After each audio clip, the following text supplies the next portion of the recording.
ఈ హోటల్ని ఎందుకు కొట్టారమ్మా? మీ హోటల్ని ఎందుకు కొట్టారు? మీరు చూస్తుంటే వాళ్ళు వచ్చి కర్రలు తీసుకొని బాధారు. ఎవరు కొట్టారు మిమ్మల్ని? వైసీపీ వాళ్ళు. నీకు తెలుసా వాళ్ళు?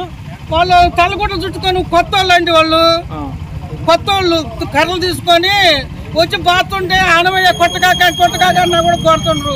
అంటే మీరేమన్నా వేరే పార్టీలు ఏమైనా తిరుగుతారా? అబ్బాయి ఏం లేదు, అసలు నాకు ఆ పార్టీ సంగతి తెలియదండి. అసలు నాకు దుర్వేద లేదు. వాటిలో పెట్టుకొని ఇంట్లోనే ఉంటుంటా. అసలు ముచ్చటే మాట్లాడు. అసలు ముచ్చటే రాదు మాకు. చేస్తుంటే వచ్చిన కర్రలు తీసుకుని ముక్కలు ముక్కలు బాతాను.